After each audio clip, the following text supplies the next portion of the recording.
Viewer discretion is advised. The song named after Mo Bamba grabbed more boards than the real player his rookie year. Hanging on to the 8th seed in the Eastern Conference is a lot like riding a rusty stationary bike. It feels like you're moving, but you're really going nowhere and the wheels are probably going to fall off anyways. When you did make the playoffs, you had one of the least memorable blowings of a 3-1 lead to the Pistons in 2003. Winning that series should have been as easy as hitting a couple free throws, right, Nick? Right, Dwight?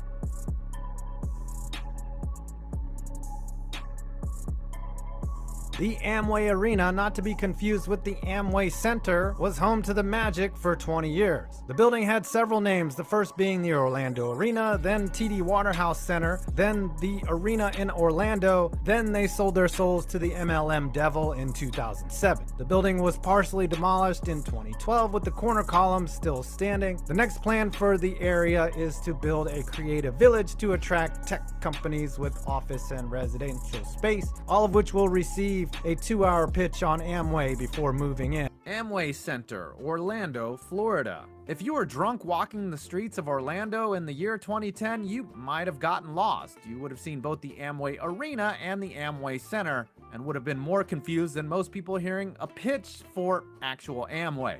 This is totally not based on it's a true story. That's because in 2010, after only 20 years, the Amway Arena was replaced by the 87% publicly funded Amway Center you see today. The Magic successfully leveraged against the city to get their new digs, with many of the funds coming from hotel surcharges for those staying in the area. So the next time you take the kids to Disney, be sure to catch a Magic game, because you paid for it. Stuff the Magic Dragon, Orlando. What an absolute monstrosity this fat bastard is. And why the hell is he green? Orlando's colors are blue, black, and white. He looks like he offers strangers ecstasy at parties. Rating, 2 out of 10. Orlando Magic, Dwight Howard. In a vacuum, Orlando Shaq was a better player than Orlando Dwight, but Shaq only lasted 4 years, whereas Dwight lasted 8. Both took a team to the NBA Finals while establishing their reputations as elite NBA players. Dwight won 3 Defensive Player of the Year awards in a row and finished as MVP runner-up in 2011 before things started to go sour in his relationship with the coaches and front office. Simply put, Dwight did more in an Orlando uniform than Shaq did. On another note, it's crazy to look back and see how close Orlando was to being up 3-1 in the 2009 finals. Courtney Lee smoked a point-blank game-winning layup to end Game 2. They won Game 3. Then Dwight smoked 2 game-winning free throws late in Game 4 before a game-tying 3 by Derek Fisher. Imagine how different Dwight's legacy is right now if they had sealed the deal in that series. Orlando Magic, Mario Hezonja. Super Mario, as he's known, was yet another player drafted due to potential, but ended up just completely sucking ass his entire career. He had good athleticism, but really had no idea how to use it and always looked lost on the court. He was taken 5th overall in 2015 by Orlando and lasted just 3 years there before being traded. He would last just 2 more years in the league before going back overseas. But hey, at least he can tell his grandkids he once blocked LeBron, I guess. Orlando Magic. I followed the NBA religiously, and I completely forgot the Magic made the playoffs back-to-back years in 2019 and 2020.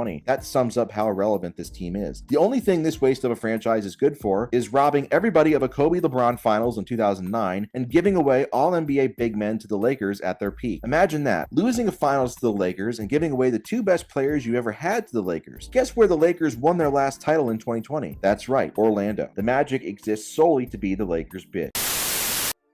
The Orlando Magic debuted as an NBA franchise in 1989.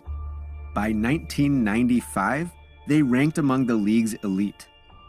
That is quite a speedy ascent, and it took some incredible good fortune to pull it off. The Magic started as a regular stinky expansion club, but then they lucked into consecutive draft lottery jackpots. In 1992, Orlando received the once-in-a-generation opportunity to add supersized, super talented, instant superstar Shaquille O'Neal with the first draft pick. Shaq helped Orlando win a lot more, so they finished the 93 season with only a 1.5% chance to win the next draft lottery, and yet they did, again, lucking into Shaq's perfect sidekick, Anthony Penny Hardaway, a tall and graceful wizard of a point guard. The Magic promoted Brian Hill to coach this outstanding young tandem, which produced 50 wins and a playoff berth in '94. By '95, Hill commanded a roster deep and skilled enough to play methodical, pass-happy basketball and advance even further. Nick Anderson was a Magic lifer, a big guard like Penny who could defend, pass, and shoot pretty well from outside. Although not as well as Dennis Scott, aka 3D, one of the league's best and most prolific three-point shooters on one of the league's best and most prolific three-point shooting teams. Horace Grant had defected from the mighty Chicago Bulls to become Shaq's right-hand man in the front court, a talented scorer and interior presence in his own right. This developing squad collected 57 wins, one of the best home records in NBA history, a postseason 1 seed, and the franchise's first ever playoff series victory. Orlando won a second-round series against a Chicago Bulls team still straining to reincorporate Michael Jordan after his surprise unretirement. Then, they outlasted Reggie Miller and the Pacers to win the Eastern Conference crown in 7 games. Yeah, in just their 6th season of existence, the Orlando Magic played in the NBA Finals. That is quite a rare achievement for a new team headlined by young players. No matter what happened in the finals against the defending champion Houston Rockets, the Magic looked ready to sparkle for a whole generation to come.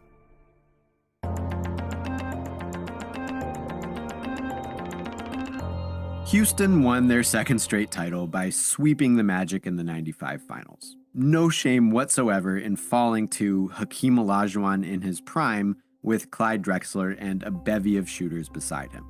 In fact, a couple of those games were close, one of them infamously so. Game 1 in Orlando looked like a Magic victory. With under 10 seconds to play, they held a 3-point lead and chances to increase it.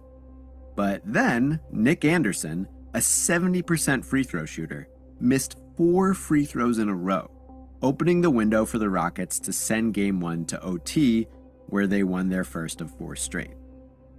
Anderson's failure in the clutch would haunt him, but not immediately. He played an ordinary, solid 95-96 season, and the Magic as a team played even better than that. They exceeded their high watermark to win 60 games, despite Shaq missing over a month due to injury. That is how good this team was.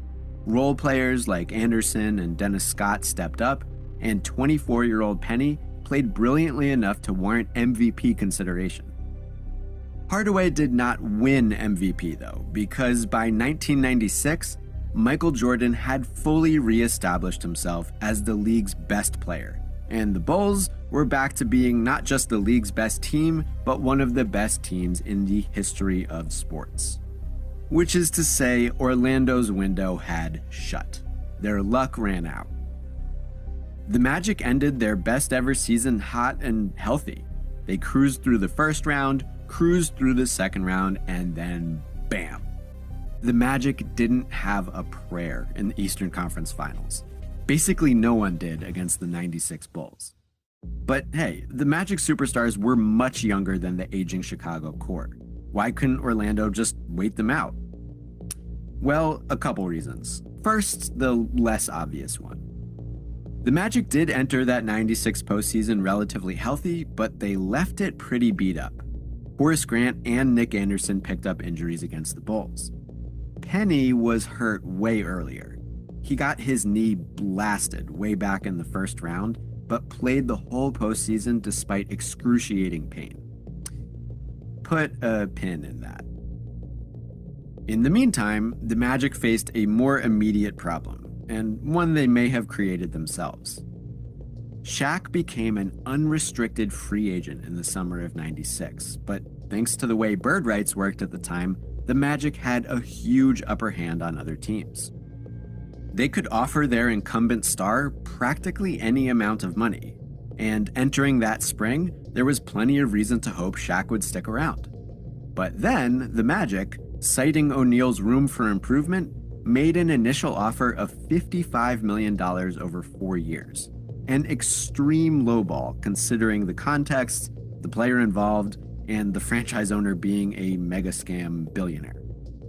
This bothered Shaq, and reports of fans insisting he didn't deserve a market value contract didn't help matters. Many people believe that if the Magic simply cut to the chase and opened with a serious offer, like the $115 million they put on the table much later in negotiations, Shaq would have stayed in Orlando. But they didn't, and he didn't. The Los Angeles Lakers got the guy who'd go on to help win them multiple rings. So, what now? John Gabriel would have to figure that out. Gabriel had been pulling the strings behind the more visible Pat Williams, but by '96 fully took over as GM. It was his job to replace one of the best and most unique players in the history of basketball. This was, after all, the Eastern Conference in the mid-90s. The best teams in Orlando's division featured big man legends like Alonzo Mourning and Patrick Ewing. The Magic needed a real center. Right after Shaq departed, Orlando traded some people and pieces for Felton Spencer, a roughly Shaq-sized player possessing a fraction of his skills. It looked like Orlando would go big by committee. But then, after literally one game, Orlando traded Spencer and others to acquire Ronnie Cycli, the center they really wanted, albeit still very much not Shaq. This downgrade and pivot may have been manageable if the remaining Magic players were at their best, but they were not. This is where we come back to that first problem. Several players still carried injuries, the foremost being Hardaway. That knee injury Penny toughed through in the playoffs lingered, and probably worsened through an Olympic summer. It turned out Penny had torn something, and he missed a bunch of November and December recovering from surgery. And then there was Nick Anderson, mired in an astounding funk.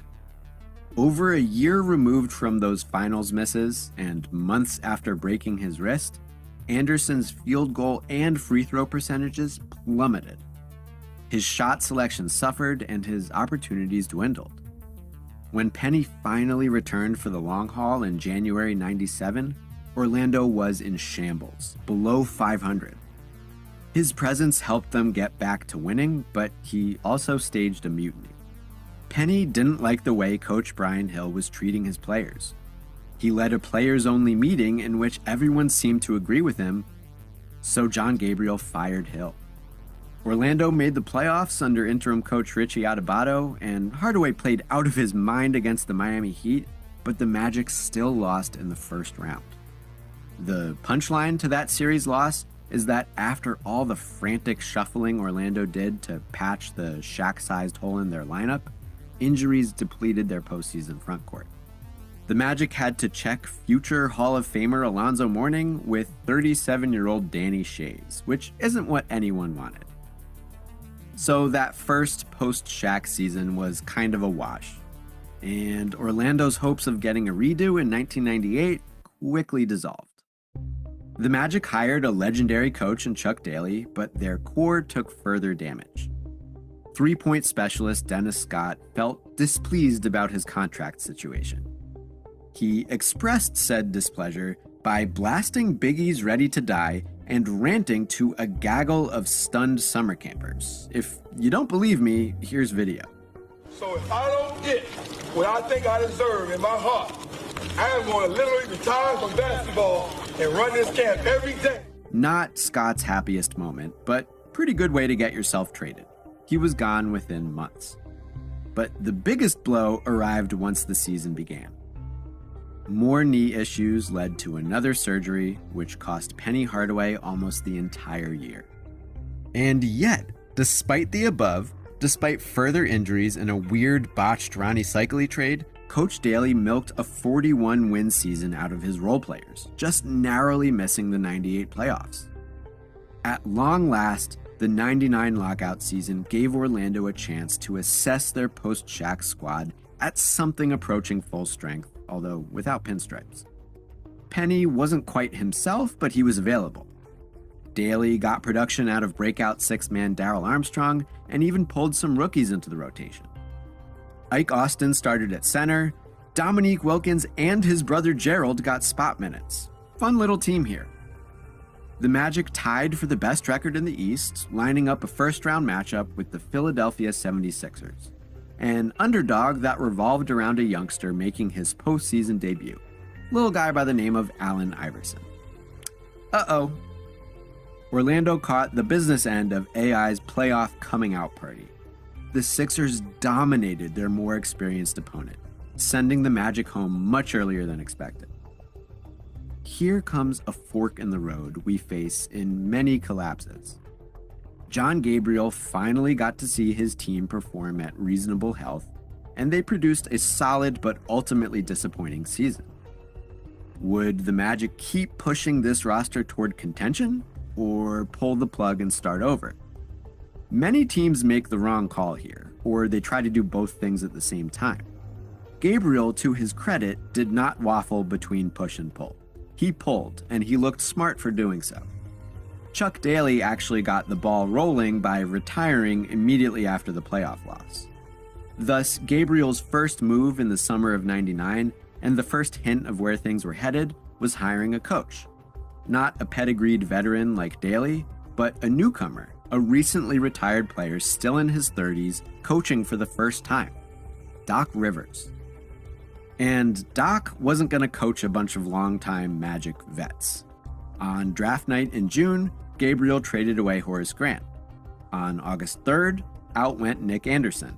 And on August 5th, the big one. Penny Hardaway joined the Suns in a sign-and trade.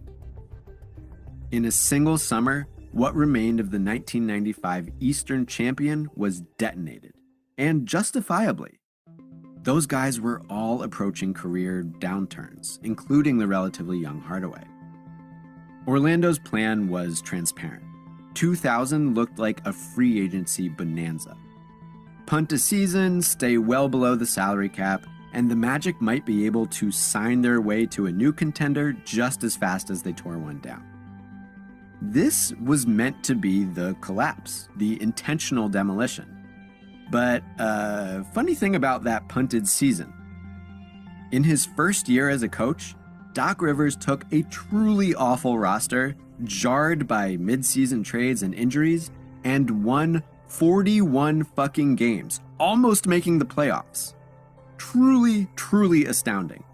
I know the man went on to accomplish so much more, but I would still call this the most impressive achievement of Doc Rivers' career.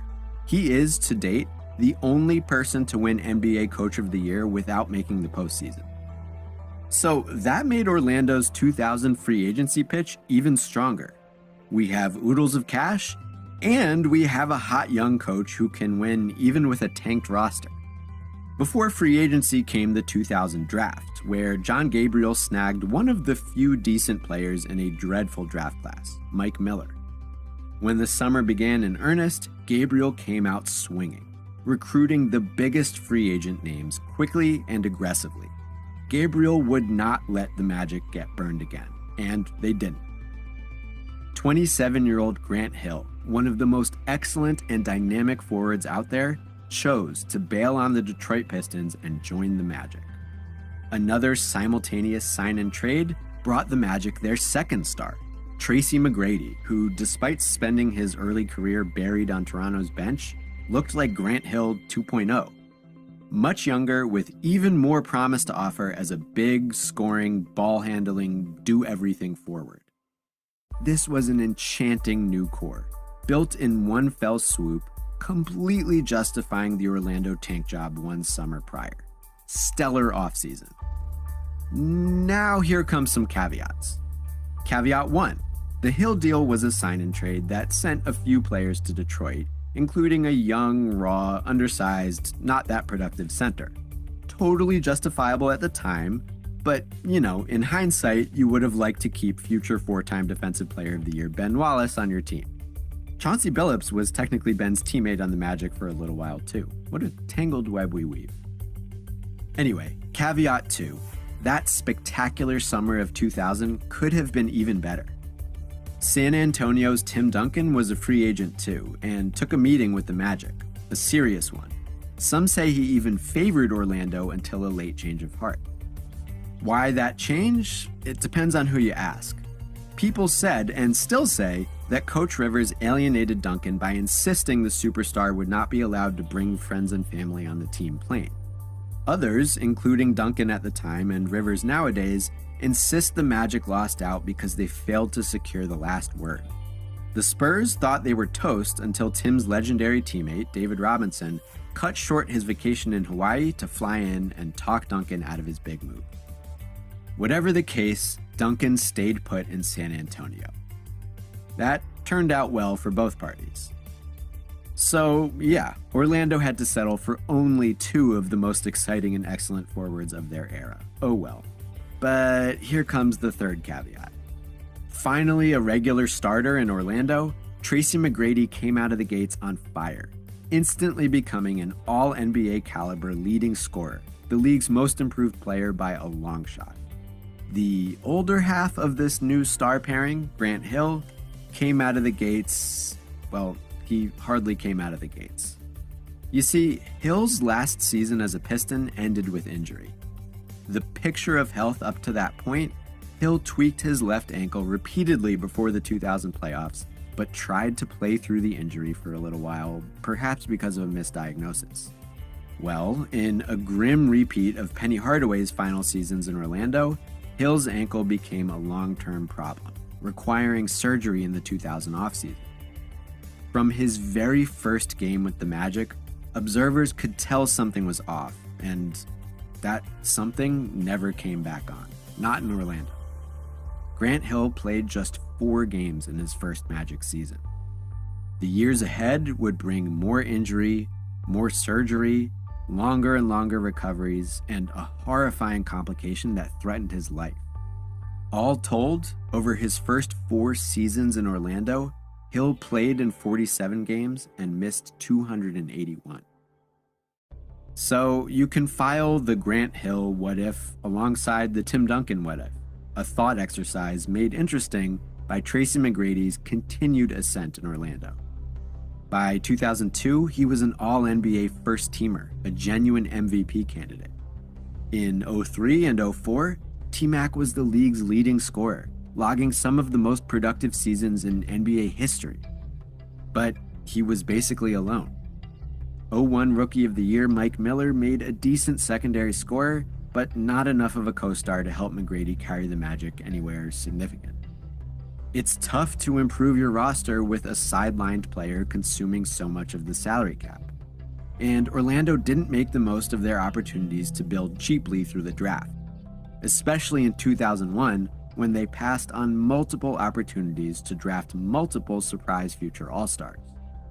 These years are peppered with funky moves. John Gabriel traded the future pick that would become Amari Stoudemire. He brought Horace Grant back at one point and then added Patrick Ewing and Shawn Kemp, each in his sad final season, each a sad emblem of Orlando's dearth of big man talent after they lost Shaq and missed out on Tim Duncan. Coach Rivers struggled more and more to find defense in his rotation, but T-Mac's offensive excellence was enough to drag Orlando to 40-ish wins and a playoff berth each season.